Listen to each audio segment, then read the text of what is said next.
Hello, नमस्कार। मैं Deepram Bhawar, motivational speaker और life coach and founder and national president save our earth foundation. तो देखिए, आज का हमारा जो टॉपिक है बहुत ही एक इम्पोर्टेंट है, जिसका नाम है मैं हूं ना। कहते हैं कि किसी की भी ज़िंदगी, कोई भी क्षण, कोई भी घटना, कोई भी कहानी या कोई भी परिस्थिति, तो हम ज़िंदगी को चेंज कर सकते हैं। तो पहले भी हम बहुत सारी जो स्टोरीज़ हैं, कहानियां हैं मोटिवेशनल, हम अपने यूट्यूब चैनल पर शेयर कर चुके हैं। तो इस टॉपिक पर आगे बढ़ने से पहले हम आपको हर बार की तरह बताना चाहेंगे कि हमारी ये मोटिवेशनल बुक है, जो कि इस पे स्पष्ट पहली लाइन पर लिखा हुआ है, मोटिवेशनल बुक आपके लिए निःशुल्क उपलब्ध है। ये लगभग 60 पेज की है।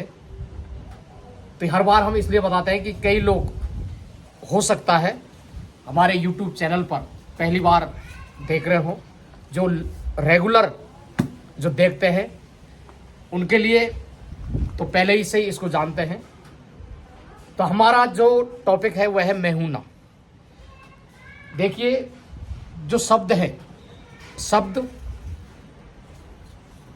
का जो असर है हमारे माइंड पर बहुत ही गहराई से पड़ता है।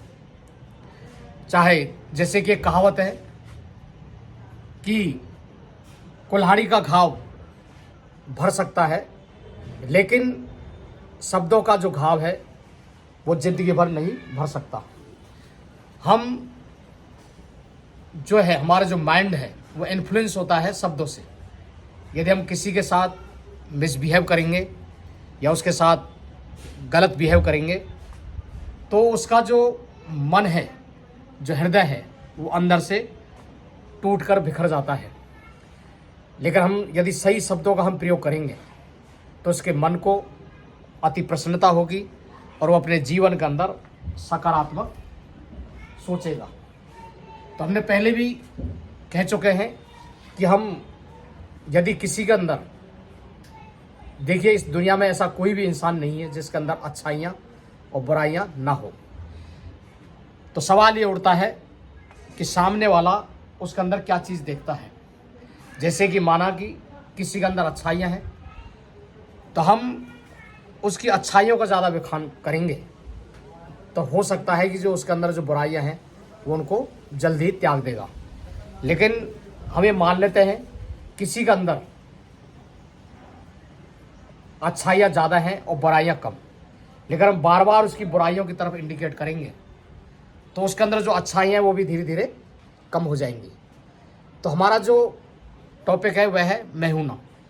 तो हम कई बार अपने परिवार के अंदर या रिश्तेदारों के अंदर या दोस्ती के अंदर, कोई भी दोस्त है या परिवार के अंदर कोई प्रॉब्लम में है या संकट में है, चाहे वो माँ हो, भाई हो, पत्नी हो, या परिवार में कोई भी मेंबर, या हम सामाजिक जो हमारा जो ताना बाना है उसके अंदर कोई भी मेंबर हो, यदि वो संकट में है या मुसीबत में है, तो हम उससे केवल ये कह दें कि घबराने की ज़रूरत नहीं, मैं हूँ ना। कहने का मतलब है कि मैं आपके साथ हूँ। तो इससे जो सामने वाला जो जिन परेशानियों से वो गुजर रहा है, तो उसको ये एहसास होगा कि मुझे अब घबराने की ज़रूरत नहीं है, फला फला मेरे साथ है। चाहे वो दोस्त हो, चाहे पिता हो, चाहे माँ हो, चाहे कोई भी रिलेशनशिप हो। तो कई बार यदि हम देखें कोई मुसीबत में है, भारी संकट में है, यदि हम उसको कटाक्ष मारेंगे कि मुझे तो पहले से ये पता था तू ये काम को गड़बड़ करेगा और तू मुसीबत में फंसेगा, तो वो और ज़्यादा हताश और निराश हो जाएगा। तो बहुत बार हमें देखते हैं कि जो शब्दों का जो प्रभाव है वो इतना अधिक पड़ता है। आजकल हम सोशल मीडिया के ज़माने हम देख रहे हैं कि आजकल के जो बच्चे हैं या कोई भी हो, वो पढ़ाई पे ध्यान नहीं देकर केवल मोबाइल के अंदर ही वो चिपके रहते हैं। यदि माँ ने या पिता ने या घर के किसी मेंबर ने उस बच्चे को डांट दिया कि तू दिन भर इस मोबाइल के अंदर लगा रहता है, उसको डांट दिया, फटकार दिया, तो बहुत सारे जो बच्चे हैं यहाँ तक कि वो गलत कदम उठा लेते हैं। यहाँ तक कि वो प्लस सुसाइड कर लेते हैं। लेकिन यदि हम उसको प्यार मोहब्बत से उसको हम समझाएंगे तो हो सकता है उसके समझ में आ जाए। तो हम पहले भी मतलब डिस्कस कर चुके हैं पेरेंटिंग। तो पेरेंटिंग में क्या होता है कि जो बच्चे हैं वो जो मतलब जो भी वो करते हैं वो कई बार हम जो बड़ों की या पेरेंट की वो कॉपी करते हैं। तो इसको हमें एक छोटी सी कहानी के द्वारा हम समझ सकते हैं कि एक बार एक महिला और उसका जो बच्चा है ट्रेन के अंदर वो सफ़र कर रहे थे। तो किसी ने देखा कि उसका जो बच्चा है एक किताब को मतलब पढ़ रहा था और उसने देखा कि उसकी माँ भी किताब को पढ़ रही थी। तो किसी ने टोका कि आपका बच्चा तो बड़ा समझदार है जो इतनी छोटी उम्र में ही किताब को पढ़ रहा है। तो उसकी माँ ने कहा कि सिंपल है, मैं किताब पढ़ रही हूँ इसलिए बच्चा भी पढ़ रहा है।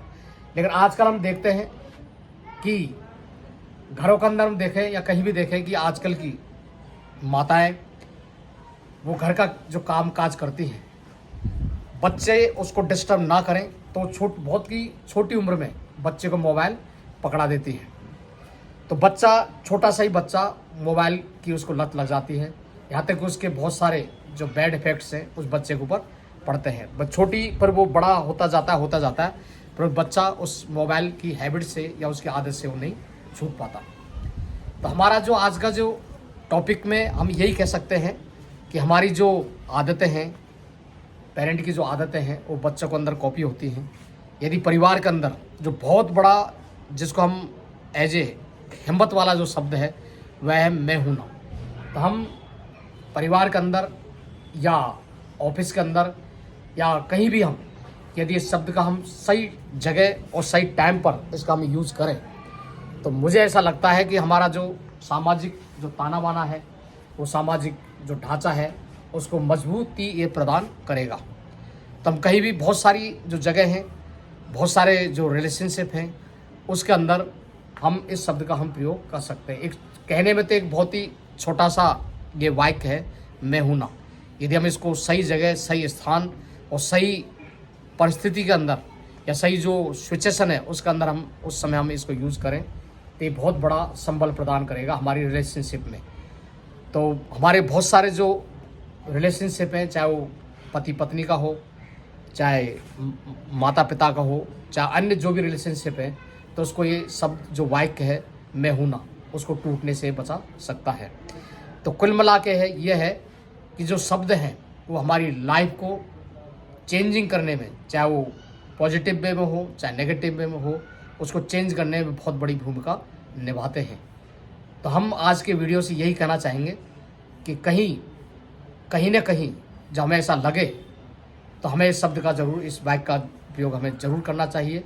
यदि प्यार मोहब्बत और स्नेह से कई बार क्या होता है कि हम हमारे जो रिलेशनशिप है उनको मजबूती प्रदान करने के लिए हम जो हक जिसको बोलते हैं, जैसे कि ऐसे हम उसको लगा सकते हैं, गले लगा सकते हैं किसी को, तो उसको भी उससे उसको संबल प्राप्त होगा। तो इस शब्द को हम, इस वाक्य को हम यूज़ करें और अपने रिश्तों को हम बचाएं। तो अंत में हम यही कहना चाहेंगे कि मैं हूँ ना, इस वाक्य का हम सही जगह और सही सिचुएशन में इसको हम प्रयोग करें। तो आपने इस वीडियो को देखा उसके लिए आपका तहे दिल से शुक्रिया। Thank you.